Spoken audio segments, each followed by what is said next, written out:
आज भारत की वजह से बांग्लादेश विजय दिवस मनाता है, जो भारतीय सैनिकों के शौर्य और बलिदान की गाथा है। पाकिस्तान की सेना के हजारों सैनिकों के सरेंडर को दुनिया की सबसे बड़ी सैन्य जीतों में गिना जाता है।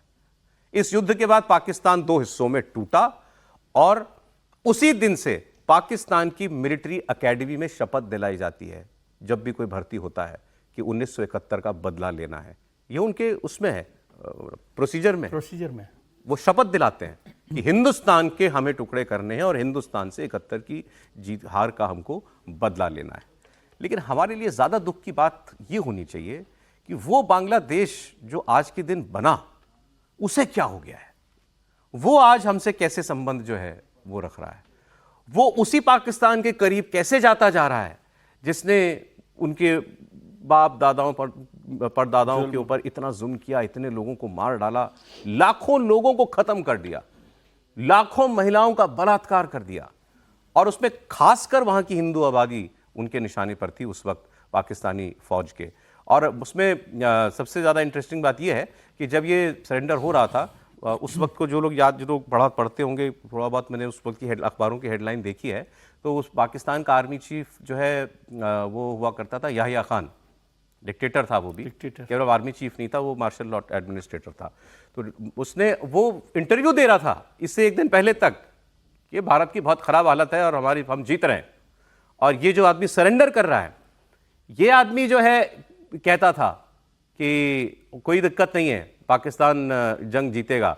और इसके बाद हमला पाकिस्तान ने हम पे किया था उस युद्ध में, ये भी याद रखना चाहिए। भारत ने उस युद्ध की शुरुआत नहीं की थी, इन्होंने हमारे वेस्टर्न फ्रंट पर एयरफोर्स भेजकर हमारे बेसिस पर इन्होंने हमले करवाए थे। और ये जो नियाजी साहब है ना, जैसे अभी जब ऑपरेशन जब वो हमने एयर स्ट्राइक बालाकोट पे की, तो पाकिस्तान की पार्लियामेंट में एक सांसद ने खड़े होकर कहा कि मैंने ये जनरल बाजवा को देखा था, इनकी टांगें कांप रही थी कि वो मिसाइल मार देंगे भारत वाले, हम पे हमला कर देंगे, टांगें कांप रही थी। ये आदमी भी कांप रहा था। इसका सरेंडर कराने के लिए, सर आपको कहानी याद होगी कि कैसे इंडियन एयरफोर्स ने इनके वो गवर्नर हाउस जहाँ रहता था वहां पर ऊपर से बम गिराया और हमारी सेना जबकि दूर थी उस वक्त, हम ढाका में पूरी तरह एंटर नहीं हुए थे, लेकिन इसको खड़काने के लिए, डराने के लिए जहां ये बैठता था वहीं पर एक बम गिराया और उससे ये इतना हिल गया कि इसने तुरंत कहा कि अब सरेंडर कर दीजिए। बड़ा, और ये मैं कह रहा हूं हिंदुस्तान के लिए, हिंदुस्तान की फौज के लिए इससे बड़ा ऐतिहासिक दिन अभी नहीं हुआ। हो सकता है कोई और हो जाए, इस संभावना से मैं इनकार नहीं करता। क्या सर?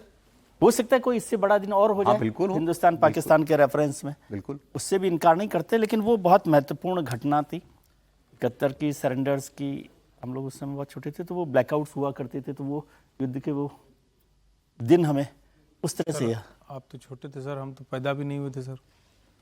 नहीं सर, और ये तो सर लेकिन याद सबको है वो घटना, बड़ी घटना। तो और वो जो सरेंडर हुआ, वो पिक्चर जो है, वो इमेज जो है, वो मतलब कोई हिंदुस्तानी नहीं भूल सकता। और मुझे लगता है कि बांग्लादेश को भी नहीं भूलनी चाहिए थी, क्योंकि ये सब कुछ बांग्लादेश के लिए किया। भारत तो निशानियां मिटा रहे हैं। भारत की मंशा कोई पाकिस्तान के टुकड़े करने की नहीं थी, वो बांग्लादेश के साथ खड़ा, मतलब जो ईस्ट पाकिस्तान था उन लोगों के साथ खड़ा था कि भाई उनके खिलाफ जुल्म नहीं हो।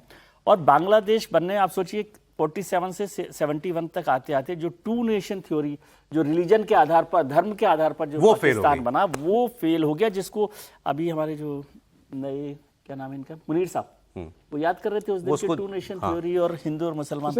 ये तो टू नेशन थ्योरी की सबसे बड़ी हार थी। सबसे बड़ी बात ये सर है कि 1962 में चाइना से एक शर्मनाक हार हुई थी हमारी, एक 62 की हार का हमारे ऊपर कलंक था। जवाहरलाल नेहरू की डेथ भी, ये कहा जाता है कि उस सदमे में भी जो चाइना से उनको धोखा मिला और हार हुई थी। 62 के बाद 71 का युद्ध 9 साल में, और उस समय इंदिरा गांधी कोई बहुत राजनीति रूप से बहुत मजबूत नहीं थी। 1969 में तो उन्होंने कांग्रेस को तोड़ा था, कांग्रेस तोड़ के, मतलब देश के अंदर वो सत्ता संघर्ष के अंदर लड़ रही थी, अपनी पार्टी से वो लड़ रही थी। 1969 में कांग्रेस को दो फाड़ किया इंदिरा गांधी ने, खुद उस समय सरकार बनाई, और 71 में ये किया। उसके बाद इंदिरा गांधी इतनी लोकप्रिय हुई कि 72 के चुनाव में प्रचंड बहुमत के साथ वो जीतती है। इसके बाद तो उसके बाद इंदिरा गांधी का कद बढ़ा, और संघ ने भी जो भूमिका निभाई है इसके अंदर कि भाई सैनिकों के लिए भोजन की व्यवस्था करना कि इंदिरा गांधी जब 1971 का जब युद्ध जीता, गोलवलकर ने इंदिरा गांधी को बधाई दी, तो इंदिरा गांधी ने जवाब में पत्र लिखकर भेजा था संघ को कि आपका भी जो सहयोग रहा है, करियप्पा ने कहा था कि जो संघ का सहयोग रहा है वह रिमार्केबल है। तो इंदिरा गांधी ने भी इस बात को स्वीकार किया, चाहे वो 1962 का वार हो, चाहे 71 का वार हो, जहां जरूरत पड़ी है संघ के स्वयंसेवक वहां पर देश के साथ। देखिए 62 में हमें झटका लगा, लेकिन 65 और 71 बिल्कुल नज़दीकी हुए उसके, लेकिन उसमें हमने किया। एक घटना और है, वो हमारे जो इस जीत के नायक थे, बाद में फील्ड मार्शल हो गए, सैम मैनेकशॉ, उन्होंने एक कहानी सुनाई थी, वो बहुत फेमस कहानी है। उन्होंने कहा कि जब ये सब लोग आ गए, बंदी बना लिए हमने, तो मैं इनको जहाँ रखा गया था, जिस कैंप में, इनको मैं देखने के लिए गया, पाकिस्तानी सैनिकों को मैं देखने के लिए किया कि इनके लिए इंतज़ाम कैसे हैं। तो इन्होंने एक को बुलाया, जो जेसी होते हैं उनको बुलाया, शायद नायब सूबेदार जो थे, हाँ, तो उन्होंने कहा कि सूबेदार साहब, क्या मैं इंस्पेक्शन कर सकता हूँ? भारत का फील्ड मार्शल पाकिस्तान के नायब सूबेदार से पूछ रहा है, क्या मैं आपके जनरल थे, हाँ, भाई उस वक्त मैं क्या जाके देख सकता हूँ आप जहाँ रह रहे हैं? उन्होंने कहा साहब आइए। तो जाके देखा, कहाँ सुलाते हैं, कहीं बिस्तर ठीक मिला हुआ है, खटमल वगैरह, मच्छर वगैरह ज़्यादा तो नहीं लगते हैं, नहीं। खाना कहाँ बनाते हैं? खाना यहाँ बनाते हैं, सीख टाइम पे सब कुछ आपको रसद मिल जाती है, जिम मिल जाता है। फिर उन्होंने पूछा, मैं आपकी लैट्रिन्स चेक कर सकता हूँ क्या? लैट्रिन्स चेक कर सकता हूँ क्या?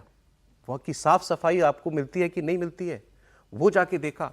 और फिर उन्होंने कहा कि उस आदमी ने मुझे जाते हुए कहा कि साहब, आज मुझे समझ में आ गया कि आप जंग क्यों जीते और हम जंग क्यों हारे। क्योंकि आपका अफसर और आपका सिपाही एक है, हमारा अफसर तो हवा में रहता है, उसको हमसे मतलब नहीं है। मानेकशॉ के और बड़े वो हैं। मानेकशॉ को जब ये कहा गया कि आप जाके सरेंडर लीजिए, देखिए वर्ल्ड वॉर 2 के बाद सबसे बड़ा सरेंडर था 93,000 सैनिकों का, तो उन्होंने कहा कि लेफ्टिनेंट जनरल जगजीत सिंह अरोड़ा को लेना चाहिए क्योंकि उनकी जीत है, और उनको भेजा। ये sir western army, eastern army ये जीओसी थे। तो ये बड़ी बात है, वो लीडरशिप की बात है। और जिस तरह से सैम मानेकशॉ जो हैं, उन्होंने ये कहा कि मैं अपने हिसाब से जंग लड़ूंगा। उन्होंने इंदिरा गांधी को भी बताया कि भाई मैं इस समय जंग लड़ूंगा और इस समय मुझे जंग की जरूरत है, क्योंकि वो उस माहौल को जानते थे, उस मौसम को जानते थे। तो बड़ा ये बेसिकली स्ट्रॉन्ग पॉलिटिकल लीडरशिप और एक बहुत प्रोफेशनल आर्मी की जीत थी, जॉइंट वो है। तो ये इसलिए याद किया जाना।